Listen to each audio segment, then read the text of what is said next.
Well, hello, everybody. Welcome to Have a Chat. So nice to have you tuned in.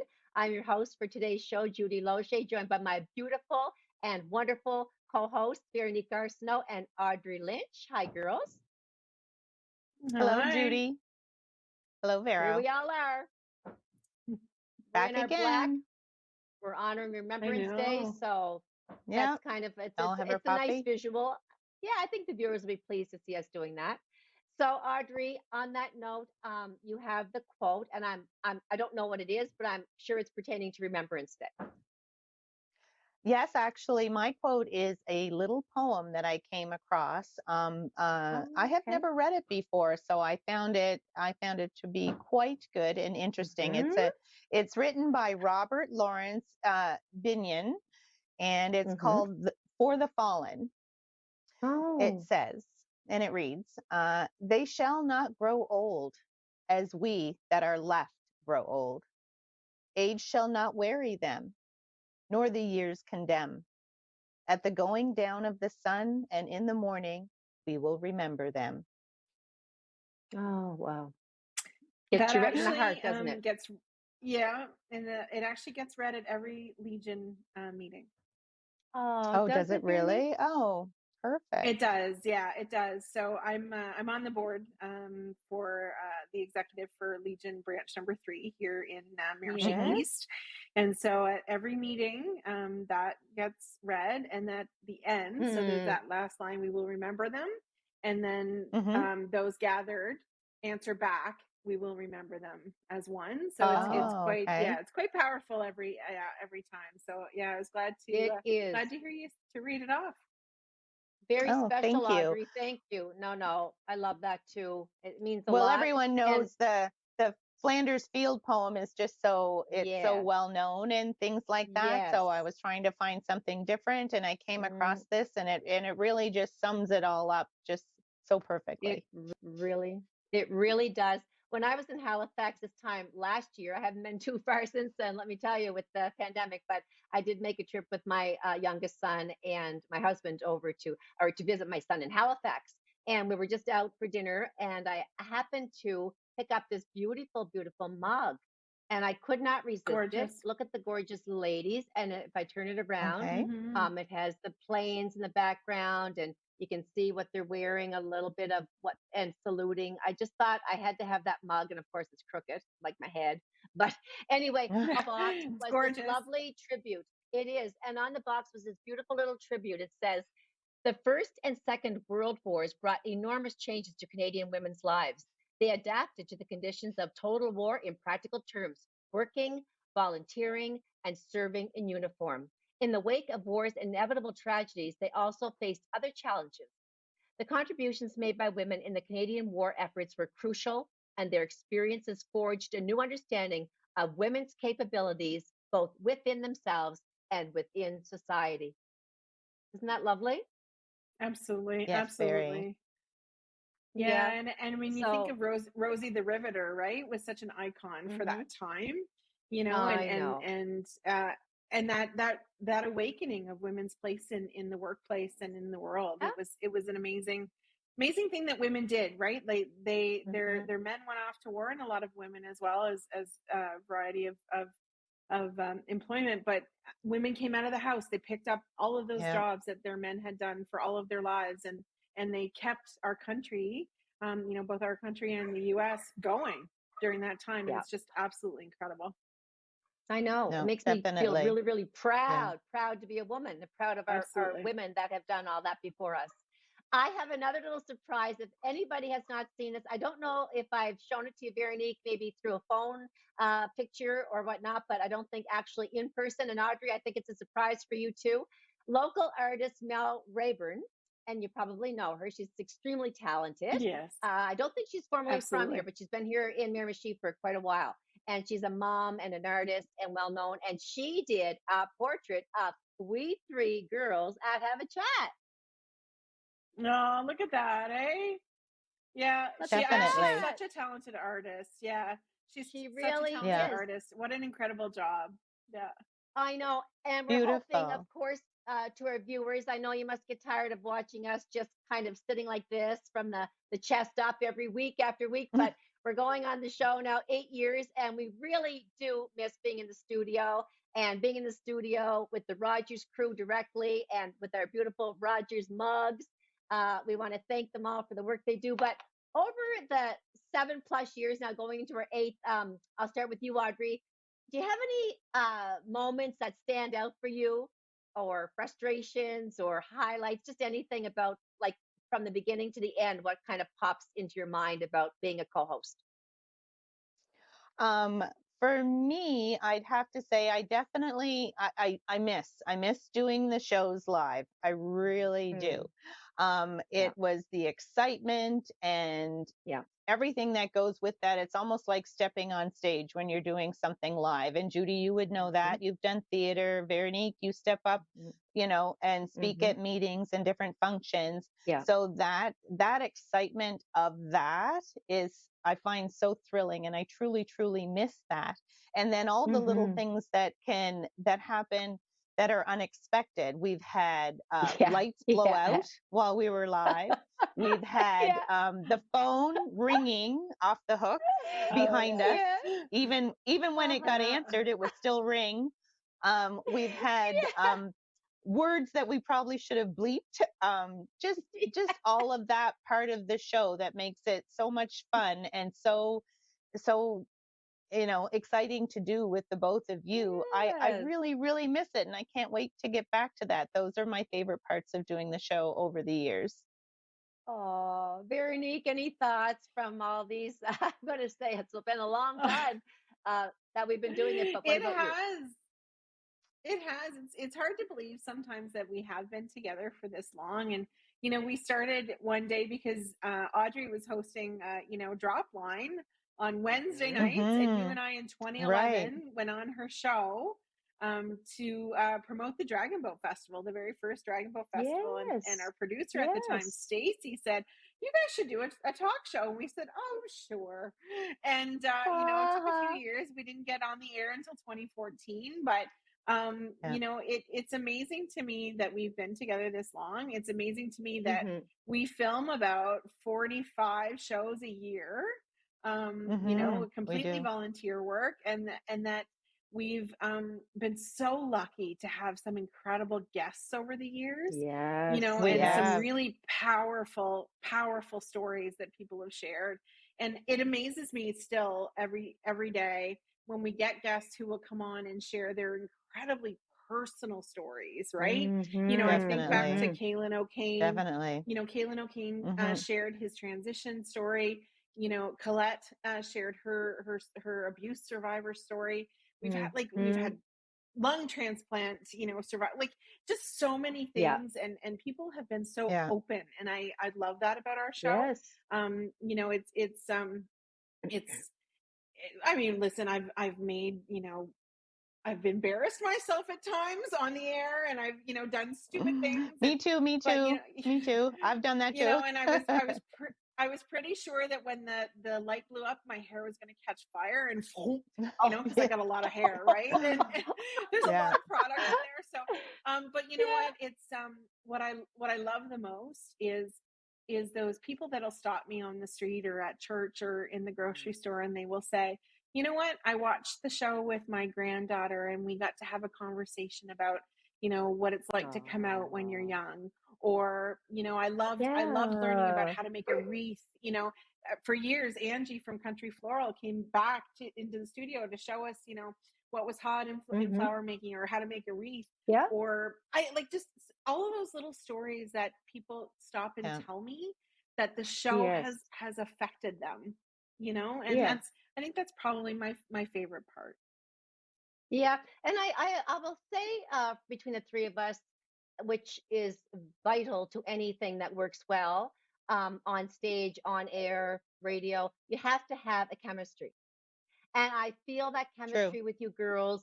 I'm a very comfortable person in my own skin, and both of you are as well. And when you bring that three, those factors together in three different personalities, and we each bring something different, we each have our own special personalities that people, they can relate more to Audrey, they can relate more to Veronique, they watch me for this or for that. But you know what? When you bring it all together, we're reaching our audience from different levels. And I really miss the Absolutely. personal contact. I'm a very much of a touchy feely person. Not that I grope anybody thing, but I might No, reach Judy, over and no. no, but I might fix your hair, Audrey, before we go on the air, or Yeah. straighten your necklace, Veronique. Like, we're just for friends, right? And we're friends and Right. co-hosts at Yeah. the same time, looking out for each other. Oh, you have lipstick on your teeth, and we like to get dressed up. And actually, one of the big things I miss so much is looking our guests and you and I and all of us together in the eye. There's something I know. specially Yeah. special about embracing people physically, looking at them, watching them, their body language, making them feel at ease, Well, the dressing up. communication is better. I Yep, find the totally. communication is better, and Absolutely. we can read our body language off each other and know when to Yeah, speak. The Zoom yes, meeting kind of thing loses a little something for sure, I know. And Yeah. to wrap up on Yeah. my thoughts on it, I really think that the children are the little age group that I have enjoyed, I think, the most, because they sometimes have inhibitions and sometimes they have none. And they're just so sweet. Yes. I'm proud to be on television. Like, oh, look at me, I'm a movie star. And recently we had That's two little right. boys on, that Wyatt and Denny, that were on when they were in grade 1, now in grade 7. They feel proud to have accomplished so much along their way of growth. So yeah, I will be back on the air, Absolutely. one day, folks. But thank you so much for being with us. And I thought I would share that beautiful portrait of us again, thanks to Mel Rayburn. Yes. So I wonder if I should put these on to hide the bigger bags under my eyes now that the times changed again. Oh my land. How Oh, rough was Did that? kind of. I don't like it at all. What about you, Veronique? No. so I despise the time change with a burning passion that is unmatched Really? by anything else in my life. I absolutely, with She hates every it at both fiber of ends, my being, spring and fall. I do. I'm so I do. sorry about that. I spring much more so than fall, I will admit to that. Mhm. I find as I get older, it gets much harder to recover from the spring Mhm. time change. I listen, I see no good reason for it. I don't understand why we haven't Nope. changed it. I wish we could just stay in this time zone where we're at right now and not Yes. change again. Yes. Audrey? Well, the biggest thing that I noticed, normally it wouldn't affect me. I'm like, yay, I got an extra hour of sleep. But the biggest thing that I Mm. did notice, because I have two little puppies and they're up very early Oh, in the morning, I noticed yeah. that at 7 a.m. it was quite dark, and I Mhm. was like, wow, it's getting darker and darker and darker in the morning. So I Yes. could actually tell that there was a shift. But now this morning to Mhm. take them out, it was much brighter at 7 a.m. Correct? Yeah. Right. Yeah, So Right. for sure. though it was much darker a lot sooner this evening, I believe that it was done for the farmers years and years and years and years ago, right? Is the reason why the Yeah, time there was changed a like that? couple of reasons. Yeah, a couple of reasons to try and extend some of that time where they could, bring their crops in. But there was also Right. Hmm. around conserving energy in the early days, and resources like your candles and things Yeah. like that, so that you Hmm. wouldn't have to light them as early and things like that. But you know what? Like we are way Yeah. past that now. Like we need to Mhm. let it I go know. and No, and we just do. stick with one. Okay. Okay, I did want to bring it to everyone's attention that November is Pancreatic Cancer Awareness Month, and also World Pancreatic Cancer Day is November 18th. And there's no screening for pancreatic cancer. You have to be aware of the symptoms. Should you have any of the following, go see your physician. Symptoms could include abdominal or mid-back pain, change in stool, loss of appetite, weight loss, nausea, and jaundice. My grandmother had that and she passed away of that, and she had all of those symptoms at 72. Before we wrap up, just so you're aware, pancreatic cancer stats, it is estimated that in 2025, 564,930 cases will be diagnosed globally.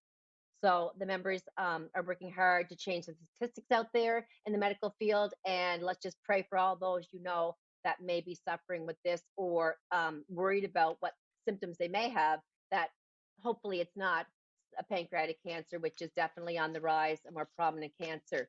Um, so I do want to say thank you to our guests for being with us today. Are there any last words you want to say as far as Remembrance Day? Or any be on that day? Yeah, I mean, absolutely. I'm really looking forward to the two guests that are going to join us today as we, focus on Remembrance Day. I'm looking forward to hearing what they have to say, especially because my dad is actually on the show today. So everybody's heard me talk about him and how important he is to me, but we get to hear from him firsthand what it means to be a veteran for him. So you know what? Go out and see. There are ceremonies going on around the city here in Miramichi. They are outside. They are much reduced, of course, both in on the square in the Miramichi West and in Elm Park in Miramichi East on Thursday, November 11th. Very good. And good weather coming too, I think. So Audrey, yeah, maybe and we'll absolutely. see you there as well. And just to add, there's also ceremonies in Nelson and Logieville and probably others around as well. So there is definitely something a little bit that's close to you. So please take in a ceremony. Yes. And Audrey will probably see at one of those ceremonies too. I hope to attend one of them for sure and pay honor to those fallen. I just want to say that we do have some incredible guests coming up again. I don't want anyone to go too far. We're keeping this theme in relation to Remembrance Day, which I wish was not just one day a year, because it's forever that they have served us in the past, continue to. And we just thank them all for going out there and providing us the freedom that we have and fighting for our country, and in very many capacities, doing what we wish we could do ourselves and do more for our country on our own. But we can't. So we just have to look up to them and say thank you to all. So don't go away. We have a really great show coming your way. Grab a snack, get a coffee, and come back for more Have a Chat with myself, Veronique, and Audrey. We love having you with us.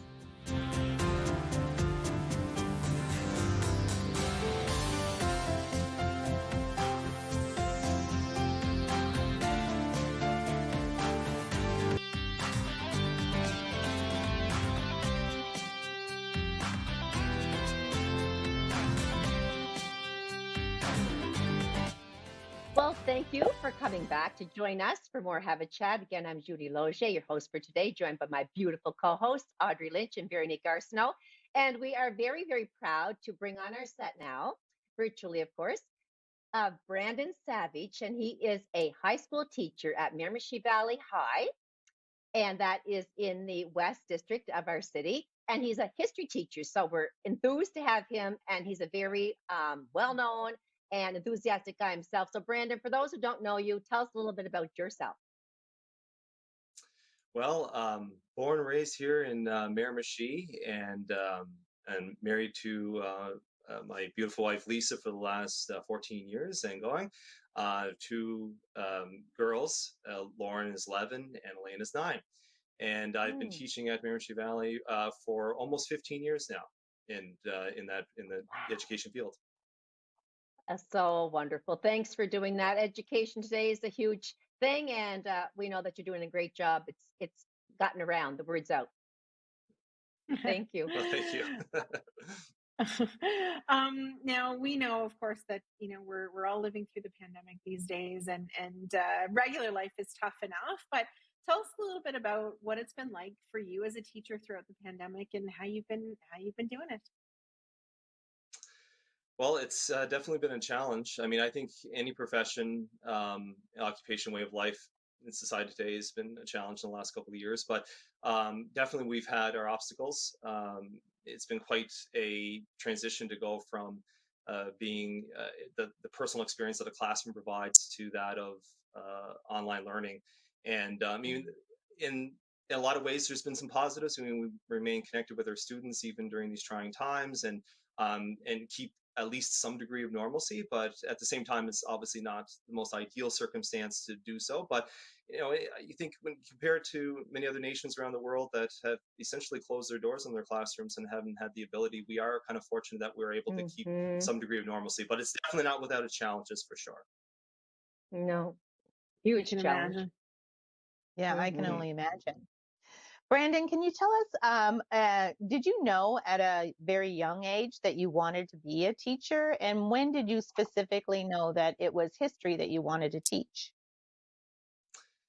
Well, interestingly enough, it almost sounds like I'm fibbing here, but I really knew that I wanted to be a teacher when I was in junior high, and I would pinpoint the exact moment, I guess, when I came to the realization that my grandfather had served overseas during the Second World War with the North Shore Regiment, and over time, over those years, he kind of fostered a curiosity and an interest in the subject matter, especially in relation to his own experience overseas. And for example, he was severely wounded on D-Day, almost killed, and it really pushed me and inspired me to take the field that I did. I mean, it propelled me to UMB, where I studied education, and I never really looked back. I've never doubted my decision, and I've been very fortunate in my professional career as a teacher to have many opportunities to not only teach history, but able to experience it firsthand and give that experience to my students as well. Again, yeah, when you have a love like that, it's such a wonderful experience to have a teacher that's been there and done that and has seen things firsthand. I had a history teacher myself in high school that left a profound impact on me. He traveled as you did, and he could walk us through it just more than any book could. And I still remember that. I was in grade 10. His name was Don Hunter. I don't know if he's still alive or not, but he stays with me as one of the best teachers I've ever had. So Brandon, of course, as a history teacher, Remembrance Day has to be very significant for you. So as we remember the fallen, talk to us a little bit about Remembrance Day and how you pay honor to that, November 11th. Well, I would say that obviously in general, Remembrance Day is quite an important date. I mean, it really is sort of the summary of everything that I do. A lot of the studies I did in history are involved in particular with the Second World War. A lot of the historical initiatives that I've done in projects with students are related to that. So obviously it has great meaning to me. In particular, I would say in the last few years, I think it's of the utmost importance, especially with this youngest generation we have now, to be very well connected with that. We have the fortunate circumstance in our lives to have personally come in contact with veterans of the world wars, and that's not to say that our young people aren't going to come in contact with our veterans of Afghanistan and peacekeeping missions. But in terms of the major wars that I think have impacted quite deeply the psyche of our country, these younger Canadians are the first Canadians not to have the experience of having firsthand contact with veterans of those wars. And so I think we really have a duty to ensure that the act of remembrance continues on with them, because we are in sort of a very delicate position, society speaking, where we could maybe lose touch with Remembrance Day and what it means, because it's been quite some time that we've been impacted on a major scale with the war. And I feel that, if anything, that is one thing we have to consider when we look at November 11th. Yeah. Thank you for that. Absolutely. Brandon, talk to us a little bit about maybe one of the major highlights that you've had in your career over the last 15 or so years. Easily, hands down, would have to be the multiple opportunities I've had to take students overseas and to Europe in particular. I can do only so much in a classroom. I think we have a lot of technological tools that allow history really to come alive more so than when we went to school. But nothing beats the impact of actually taking students overseas and allowing them to firsthand see with their own eyes, the battlefields in which our ancestors took part in, and visually see the sacrifice. Nothing I don't think, surpass anything I can do in my career than the times I've been able to take students to war cemeteries, to Canadian war cemeteries in particular. And, you take students through those rows of graves. And I think offhand, outside of Juno Beach, where the North Shore landed at Benet-sur-Mer, and you look along the headstones and you're seeing last names as if you're scrolling through a phone book here at home. And when students see that, it's not that they never understood it, but it's such a profound impact that you do see sort of a growth in them from that experience. And I think that, unfortunately, we may not be able to give all our students that experience, but those who can have that experience will be able to come home and be able to share that. And to me, that's there's no other greater accomplishment I can have in my career. If I'm able to give students a lifelong respect for Remembrance Day that they can pass on to their peers and to their own family and friends, then I've done a good job at the end of the day. Well, for sure we Absolutely. can attest to that, because I know we took our own kids over there, and it was haunting, actually, but mind-blowing to think of what those men before us have done, and women. Just to see the trenches and what was left behind, the memorabilia, and to tour the various graveyards. And it was so impactful that, like, my kids will never forget that, and they're young men now, nor will my husband or I. It was a fascinating journey, and to see, where John McCrae sat and penned in Flanders Field, you feel like you're taking a walk and sitting there in history yourself. Marvelous. Like you said, the students are so fortunate to have had that experience. Yeah, and when you think about it too, a lot of them, when they come to the realization very quickly that a lot was asked of 18, 19-year-old men and women during those times, and they look upon themselves. And a lot of them, when I take them over, they have aspirations of going on to post-secondary, plans for work, and they have, we're talking decades of plans. Whereas a lot of the people that they see buried in these different places were cut off at that time in their lives and never had that experience. And I find that really, really hits them in their hearts, in terms of really seeing the personal impact of war in that way. Definitely. Absolutely.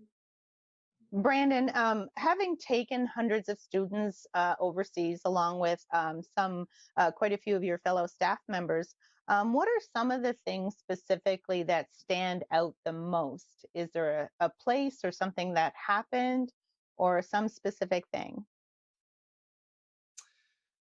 There's a lot of places I could pinpoint, but I guess I'll be a little selfish on this one. In June 6, 2019, it was the 75th anniversary of D-Day, and as I pointed out earlier, my grandfather was involved in that momentous day, and was nearly killed as a result. And like I said, that has impacted me long term in terms of my career path and everything else. I never foresaw in my wildest dreams the opportunity to be able to stand in the exact place where he was nearly killed, 75 years to the date on the hour that it occurred. And to be able to take 150 students and staff members on a commemorative journey to be a part of that, I couldn't help but wonder during that moment, that a young Bill Savage, would have ever thought that his grandson 75 years later would be standing on the same the same place and where it all began. And that for me was sort of like a full circle journey of where I was as a young boy, being inspired by him, and then bringing that experience and being able to share that with my students to show that I'm just not a history teacher standing in front of them, reciting fact, but this is a very personal thing, and I think we all have our own connections that we need to understand and explore and see the importance of that. No, Most for definitely. sure. I can only imagine. I had taken a quick little trip down to New York to see the Twin Towers after they had collapsed, and it was just a hole before the memorial. And just standing there in awe with the few friends that I went with, and though I didn't know anyone personally that was affected by that, it was such a humbling experience. And not, we were 10 girls, and no one uttered a word. It was just complete silence, just knowing, what had happened there, and that's part of our history now that we actually lived through. So I can just imagine Yeah. what that was like for you.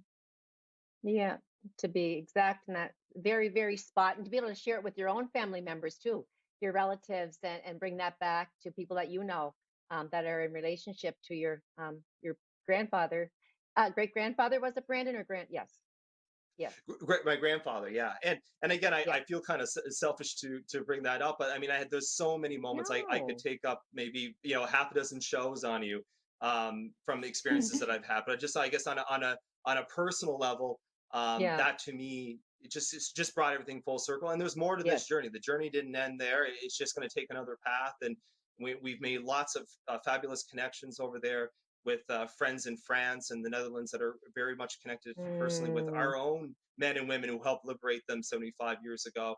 And I think, those are relationships and bonds that will continue way beyond the anniversaries and yeah.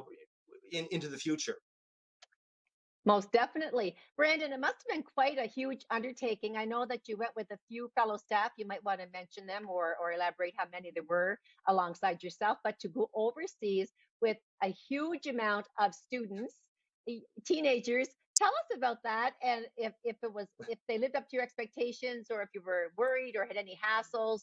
Anything you want to talk to us about that trip with all of those young teenagers? Well, I suppose when you say a number like that, 150 students, that would make enough people want to jump out a window rather than take on Yeah. that experience. But I so we roughly had about 20 colleagues, fabulous colleagues Mm, who took part, and yeah. I have to give, like, at 150 students, 10 days across Western Europe. You would think, oh God, there's going to be an incident. There's going to be a problem, some international incident we're going to have to call the embassy about. Ye- There was not Yeah. one incident with that group. Oh. I think in some ways, we're hard on our youth, and I think we sort of condemn them before Mhm. they've ever committed any fault. And I would have taken these 150 students again in a heartbeat. They were Oh. very good citizens, very good Canadians.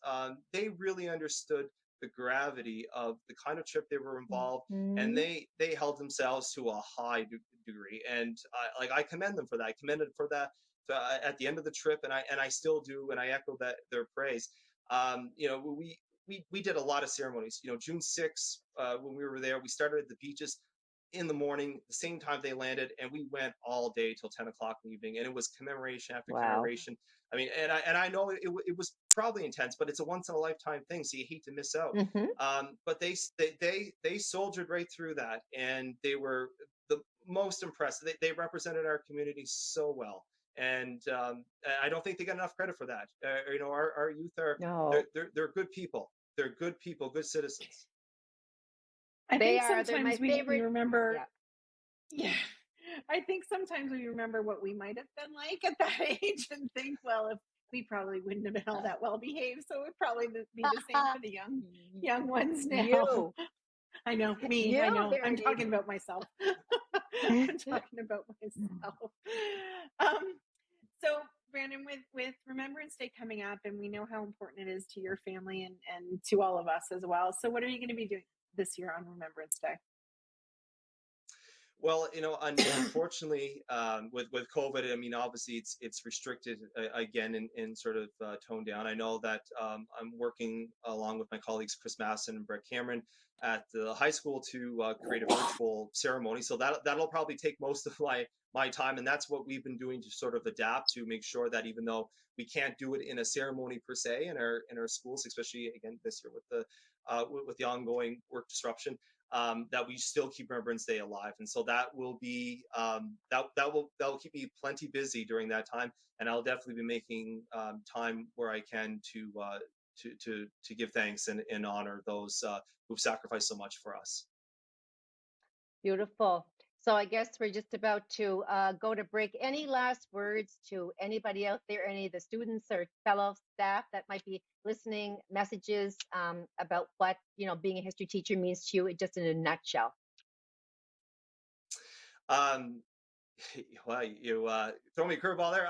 I would say that when it comes to Remembrance Day, I think I know we're all doing online and things are problematic and troublesome, but just make sure that our students do take some time on tomorrow to consider what it means and to build it into their day and ensure that Yes. message of the importance of remembrance does go home to our students.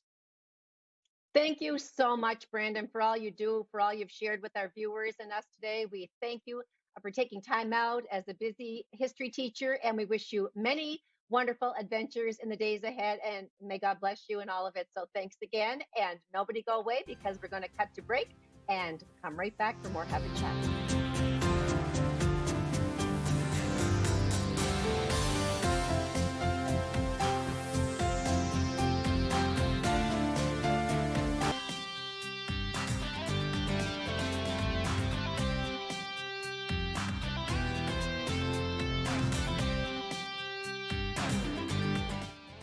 Well, hello and welcome back again for our final segment of Have a Chat. I'm Judy Losier alongside Veronique and Audrey Lynch, and we were just talking with the wonderful Brandon Savage and all of his experiences and about Remembrance Day. And in keeping with that theme, we're very proud to have my brother-in-law and Veronique's father with us, Roger Arsenault. And I have to get this long title exactly right. It's a lot more than I have behind my name. He is a retired Major Squadron Leader with the Air Force and retired security specialist in the UN. Welcome to you, Roger. Thank you very much, ladies, and very proud, very honored to be here. Thanks for the invite. Well, you certainly look sharp and a lot of history where you've been. So tell us about yourself for those who do not know you, Roger. Okay, well, according to the Miramichiers, I'm from far away. Okay, I'm a foreigner. Mm-hmm. I come from Dieppe, down around Moncton. So the idea being is, I grew up with a family, 7 kids, 5 sisters, and 1 brother. Of course, I got spoiled, but I'm not going to complain about that part.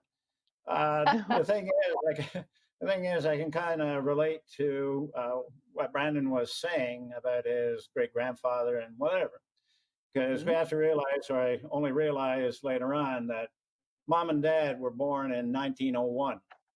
So you can imagine they saw the First World War, Second World War, Depression, Korean War, et cetera, et cetera. So in other words, Mom died in 1994.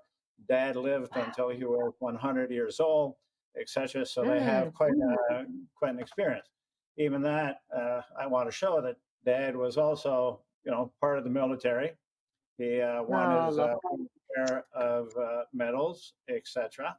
And of course, I also have to put in that when I joined the military, he was an RCR, Royal Canadian Regiment, which is Army.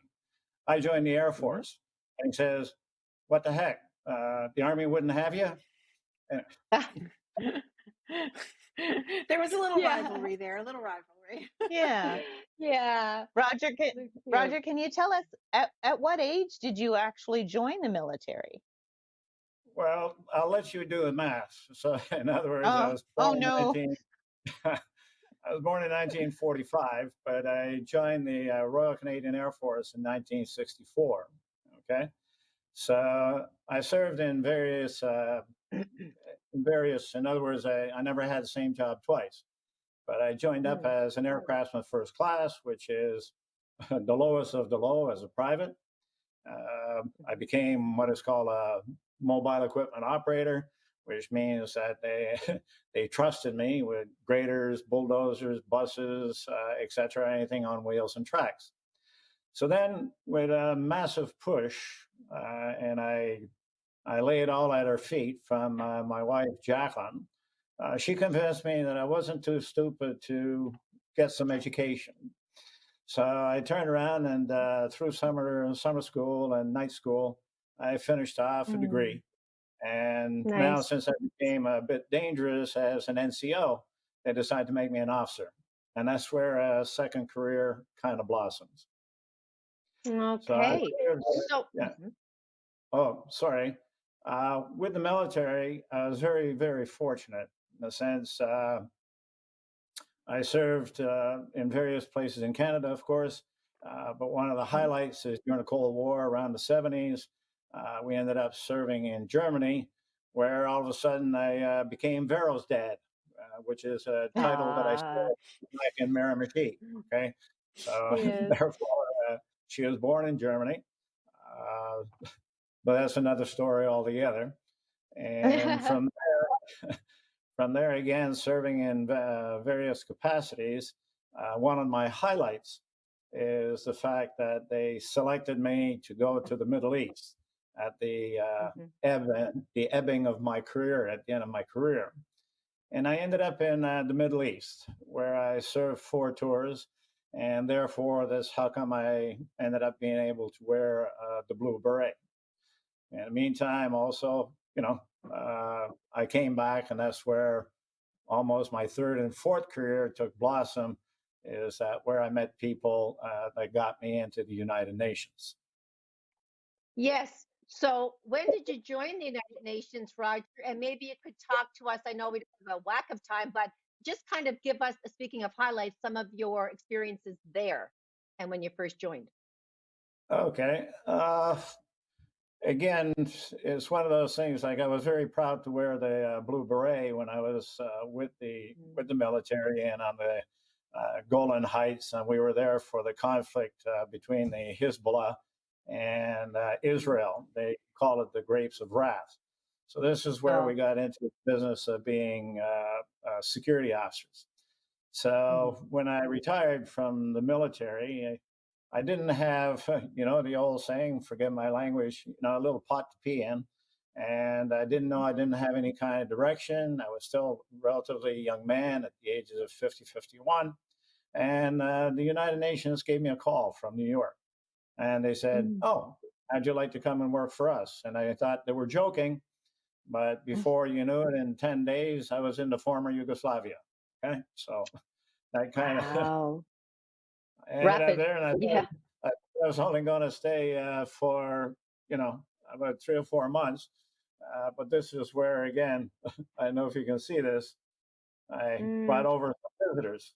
That's Oh, I Vero and see. Oh yeah, we went to visit. Yes. Yeah, we went to visit. We've Whoa. been able to visit a lot of the places Dad has been. So it's Yes. it's for me it's been a huge privilege to be able to travel the world as Yeah. we Hmm. as Dad did. We a lot of the places he was we weren't allowed to visit because they weren't safe enough for Right. family to come, but we have been to some Mhm. very interesting places and some very incredibly beautiful places, and it was such a learning opportunity for Mom and for myself that Mhm. really as Brandon was talking earlier, you really can't compare it to actually experiencing history firsthand. So we were lucky No. in that way that we got to do that with Dad. Yes. Most definitely. Hmm. actually in the picture you might see in the background there's a armored personnel carrier, and Vero put the caption on the issue. Oh, gee, there's Roger and his family with the family vehicle. Okay, like, Oh, yes. Yeah, yeah. Yeah. Go big or stay home, right, Roger? hey, You That's gotta right. you gotta be gotta be safe. Yeah. Yeah. so from Roger. then on, we kind of moved on. I thought it was going to be a short stint with the UN. But then they called me from New York, and they said, "Well, what are you thinking of doing?" I says, "Well, I was thinking now of going to travel." And I said, "Well, where do you Mhm. want to go?" And I said, "Mostly, I'd like to see Africa. I haven't been over there." So they didn't say anything for a couple of days, and I got a phone call, and they said, "Well, how'd you like to go Africa? On the Queen's Coin?" I said, "Oh, okay. What do you got?" So the UN sent me to Togo. Mhm. Again, Vero and Jacqueline came to visit, but then we were involved in a civil kerfuffle there, in the Civil War. I went to Liberia after that with Charles Taylor, where eventually Mm. all of our UN people got evacuated because of civil war. Then they Yeah. posted me to Sudan, where we were in the middle of the Darfur's kerfuffle. We saw the beginning of that Wow. and the whole five Gee. yards. And I think you know this individual that I work for by the name of Mukesh Kapila. who was the first high-priced and highfalutin United Nations individual to actually blow the whistle and call the Darfurs genocide. So we were there for that particular time. And not only there might have been some genocide, I'm not a judge of that. We did see what would be called, scorched earth policies. In other words, ethnic cleansing, this kind of stuff. And those are very specific, how should I say, connotations. And they have connotations with the International Criminal Court, etc. So from the Sudan, after that, I thought I was going to relax a little bit, but my boss lady, Diana Rosler in New York, said, "Well, Roger, thank you very much. I know that you want to take a break. However, you're being promoted and you're going to the Democratic Republic of the Congo." Oh, gee, thanks, lady. Oh, wow. Oh, wow. So that brought me up to So yeah, 2000. Go ahead. what most people don't know, so Dad spent 33 years in the military, and then he spent 24 years with the United Nations. So Dad was very young when he retired from the military. He was only 50. Yeah. And then he just retired for the 15th time last summer. So just about a year ago, he retired again. We're not sure if it's for good, but he did retire again.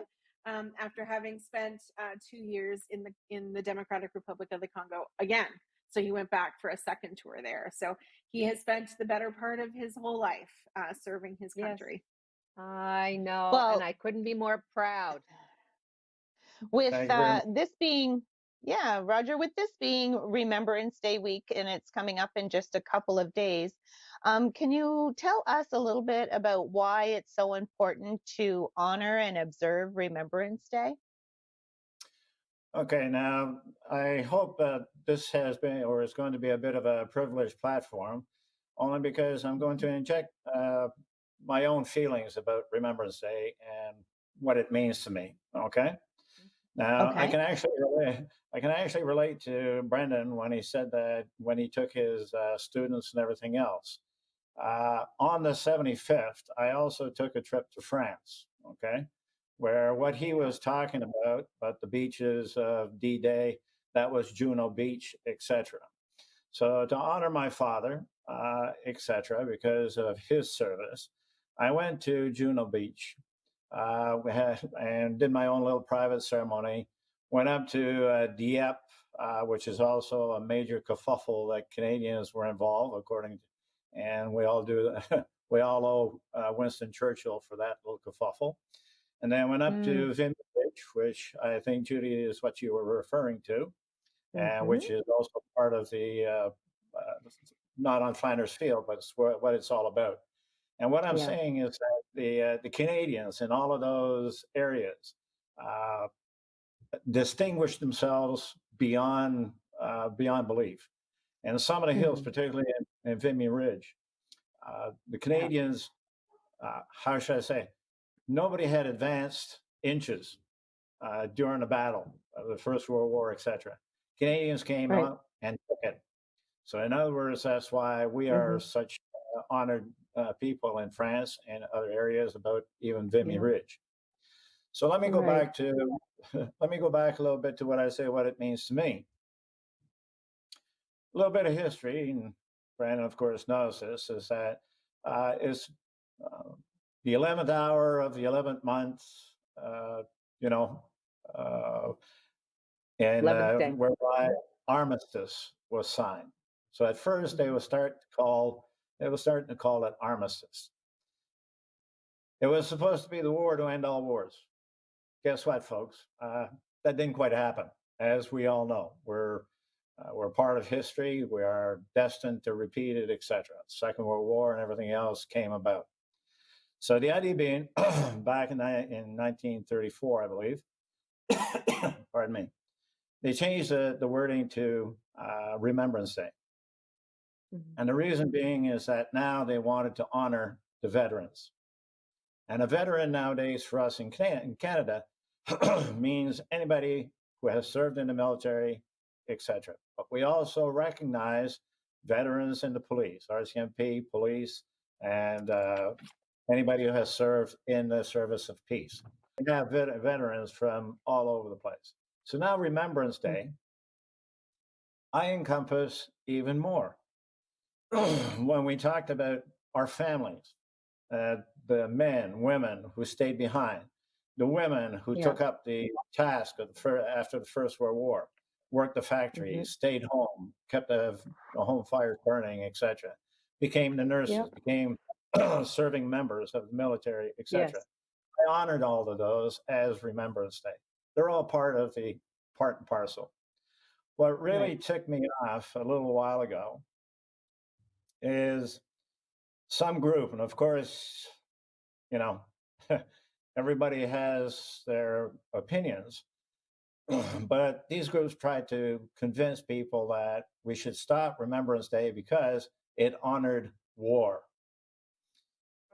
I call that, if you remember a certain individual we used to call fake news, well, I call that part of fake news that you could hear. We honor those that are fallen, those who serve, those who are still serving, etc., etc. Okay, so that's for me is Remembrance Day. So in our, I know that we're wrapping up the segment, and I know we could do 3 or 4 shows with you, but in the last 2 minutes, just tell us what it means to you to be a veteran here in Canada, and how important that is for you. Well, because I get to wear this uniform, so to speak. I am the vice president of the Canadian Peacekeepers Veterans Association. I'm now a Boy Scout leader. I am part of the Miramichi search and rescue group, etc. So I'm trying to give back to the community. The other part too is that we're doing segments like this. If I can just pique somebody's attention to kind of remember Remembrance Day, then I think I've been doing my job. And our motto is quite simple: lest we forget. Okay, so we should not allow our current generations and everything else to forget everybody's sacrifices, not only those who have fallen, but those who have served, etc. We have many, many heroes and heroines amongst us that we need to remember them. Yes, Roger, and you said it all beautifully. And again, I just want to say thank you for all you have done, given your whole life back to serve, and put yourself in such hugely dangerous positions, and you've just been strong. And like I said, on behalf of all of us that have a chat, thank you, and for the viewers. So we're going to let you go. Keep on keeping on, doing great things for our country, for your community, and we will see you all next week.